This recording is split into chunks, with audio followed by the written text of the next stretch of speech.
In today's episode of the Maverick Mystic Arts podcast, we are going to discuss seeking or hunting effects as opposed to walking with the causes of said effects. So, when most of us begin a spiritual path, we tend to read many books, many stories about many different developed or realized beings. It may be anything from the Mahasiddhas to whatever spectrum of the world you're interested in. And we read these stories, we hear about these experiences that other people have had on their path. And they might seem quite phenomenal, almost like a fantasy, right? They can be so far outside our current layer and levels of experience that they seem unreal. And this then provides a type of hook we latch our mind into, and we go, okay, I want that. I want that phantasm of experience. And there can be value in this in a way in that it can help people practice when the desire disappears, when you're feeling low on yourself in the practice, when the motivation's not there, when it's difficult. These types of stories can provide some sense of energy for motivation, excitement, these types of relationships with the practice. However, when we engage in the practice for specific effects, very often we actually bring ourselves further away from those effects. And two, the act of seeking these effects can, if we do happen to bring ourselves closer to them, can shut off our access to 99.9999 etc. % of everything else that there is. So the seeking of specific effects can literally chase away those effects, or chase away the potential for everything else. So, something that is somewhat common as people develop, as the energy builds and as the dissolution of self grows as well, or dissolves as well, there can be some very interesting experiences people have with nature. Where animals get very, very close, where they use you as, ladders on their way up a tree, climb up your body. If you're out, in the wilderness, birds come, land on your hands, on your head, these types of experiences. They become more common, and what happens is we hear this and we go, okay, I want to have that experience. How magical would it be to have these experiences? So if we go out into the woods and we seek these experiences, we hunt for these experiences, very often the tension inside of that, the dichotomy of what we want and where we are, and of course, when the mind is hunting something, there is a funneling of the energy, and things get very, very sharp and very hard. And that hardness of the mind becomes repulsive, not safe, we could say, to the experience of the surrounding nature. So it's interesting that very often it's people who have no particular proclivity towards these experiences will have the experiences, because through not seeking them, through not hunting them, we are not repelling them. At the same time, they are, less important. There's less that we've built up about it in the mind as well. So more often than not, those types of folks won't really discuss these experiences because it's like, oh, that was cool. So hunting effects versus walking with cause. Why do I use this particular phrasing? Well, and I don't know which particular society or tribe this was, some in Native American culture, there was something, a little trick that the hunters would play on the environment. Instead of linguistically saying to themselves internally or to anybody else, I'm going out hunting, the phrase that was more commonly used was, I'm going for a walk with my spear, or I'm going for a walk with my bow, or whatever the tool might be. I'm going for a walk. So this drastically changes the intention. Instead of having an end goal that you're honed in on, that's hardening the mind substance in a particular shape that is quite repulsive, you're simply going for a walk. And this allows you unending latitude in terms of where you can go, right? You're not going to hunt, you're simply going for a walk. You happen to have a spear with you. That's great. You might use it, you might not. But the intention and the energy involved, for those of you who've trained everything right from the beginning from the vital energy, will know that what you do with the mind matters. How you engage with the mind matters. The mind will shape the energy. This is one of the big aspects of the magical training, is learning how to use the mind, how to shape energy with the mind. And this teaches you from a developmental standpoint as well, all the ways in which you are subconsciously and habitually shaping energy with the mind, which allows you to become free from those subconscious habits. And then the workings of the energy become choiceful and for a greater good type of situation. So when we are simply going for a walk, then there is an openness to experience, and an openness for the energy to flow, because it's not being impeded by the intention of, I need to hunt, I need to get this thing, I'm going after this thing. So when you have that hunting, there is a very strong stretch, right? Very, very strong pull, a strong stretch, and it limits the perspective, right? And that limiting of perspective, of course, limits what you can see, what you can perceive in all the senses, and how innumerably or how infinitely the energy can actually flow through and around you.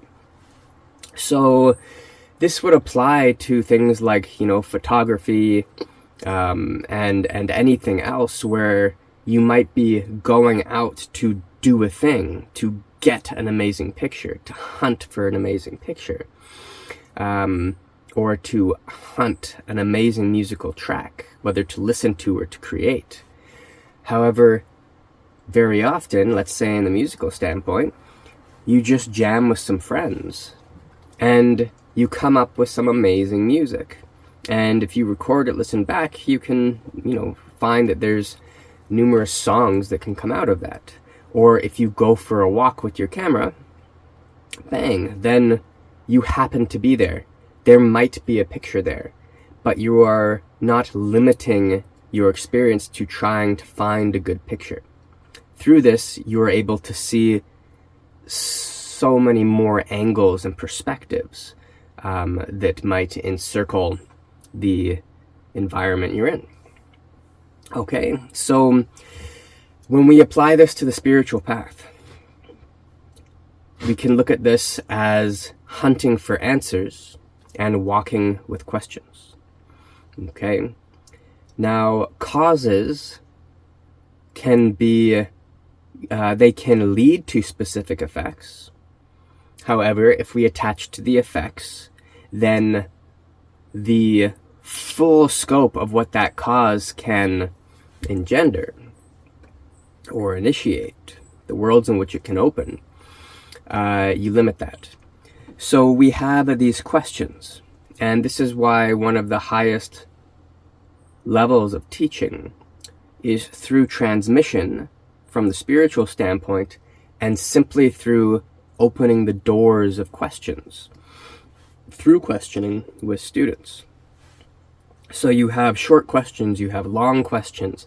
Questions, by that I mean that you can answer in a faster time frame, and questions that might be, years to answer.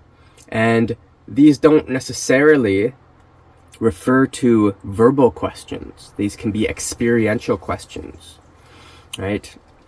So you go for a walk with your question. You're curious about some aspect of the path. You have a question.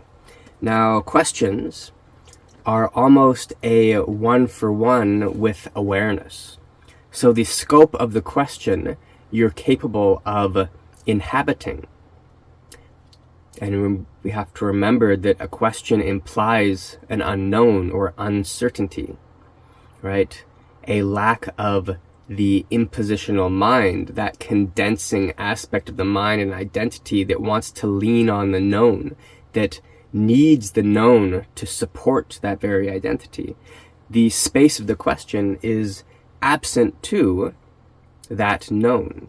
So the greater the scope of the question that we're capable of sitting comfortably within, or moving through the world comfortably within, this can be very indicative of the stage of awareness that we are at, which of course would be the stage of what we might call the view teachings that we currently inhabit. The expansiveness of the view teachings is equal to the expansiveness of the question, perceptually and non-perceptually, that we're capable of existing with it. Okay, now, why do we need to simply go for a walk with these questions? You have the question and you practice. Right? It's basically as simple as that. You have the question and things open up. Right? The world opens up. I just realized that the transmitter for the microphone is not on. So we're going to continue, and I'll have to spruce this up later. Now, you go for a walk with your question. So you have the question, you practice, you experience, you live life. You keep moving through the phenomenal world, the practice realms as well, and the question starts to, we could say, become answered. However, the really immediate fixation of beginners will be to latch on to the first answer that comes and then try to codify it in the experience. And you go, this is the answer. So we want to be wary of that, because as soon as you have that, there's a stretch into that, and there's a clinging, a grasping that occurs to that answer. It gets codified, and then you end up sharing your own clinging with everybody else, right? So the thing to do as an answer starts to appear is recognize that that answer is essentially, it's more or less meaningless. And that answer, ideally, is simply the light of another question turning on. The light of a question that is of a greater expansive view, that is capable, that new question is indicative of your growth through walking with the old question. So the question keeps evolving, keeps expanding, keeps incorporating, right? And this it's a very important aspect for us to contemplate, so that we can keep progressing on the path without creating further limitations at every single stage. So very often we have a question, and we might think of this question as, whatever it is, you get your first stage of answer, and this will be looked at as insight. I got out of the way with my ego, and I was clear, I was in, however you pronounce samatha, like calm abiding, and therefore the vipassana, the wisdom, insight, the clarity of vision arose, and this is the answer, the absolute answer. And in the beginning, we attach to that absolute answer. So avoid this so that you can continue progressing. If you attach to that answer, to that insight, then that becomes your limitation. It becomes your limitation. So for fast tracking, we could say, like, fast tracking the progression, don't attach to the answers, right? You just simply, cool, that's a thing, and tomorrow it'll be something else. So insight, when something is in your sight, right, there is light bouncing off it, and the mechanism through which we understand the sensory world, we could say, is blockages. You perceive when the energy stops. That's how you know it's there, right? Because the energy stops moving. So you feel the buildup of that energy. That gives you your reference point. So these insights can be incredibly addictive because it gives the identity virtually an infinite world of reference points at which to stop the development of this, dissolutionary, this liberatory, this path of freedom, we could say. Okay, so I think that covers basically everything for this one. Go for a walk with your questions. Do not hunt your answers. Go for a walk with the causes of practice. Go for a walk with the practice itself, with the ever-evolving view. Don't hunt experiences. Experiences will arise, and they'll be magical and full of meaning. But if we don't latch on to that, then those experiences become launching pads for greater questions and greater expanse of view. They become part of the sort of all-encompassing light and joy of the practice. All of these words, of course, mean different things as we keep evolving. So again, nothing to cling on to there. Okay. So going for a walk with questions as opposed to hunting your answers. What is the intention? What are you doing with the energy when you are locking it in to particular parameters with the mind? In order to work this more effectively, we need to be able to perceive energy at many different layers, the vibrational scale, so that we can actually perceive when we are doing something, when we are imposing a shape on any of these, these innumerable layers. Okay, when aspects of ourselves are imposing shape habitually, subconsciously, on and on and on. So we need deep perception of self, what's happening physically, emotionally, mentally, at very, very subtle layers within us. And can we perceive the energetic substance that is being manipulated by our own subconscious habits? All right, so thank you for watching. I hope you enjoyed this. And if you're interested in training, please check out the website. There is a retreat coming up November 2025, and there'll be more following that. The online training, there is the Qi Gong and Hermetics program, the Tai Chi program, and of course the Zenden. And hopefully we'll see you on one of those. All right, thanks. Have fun. Bye.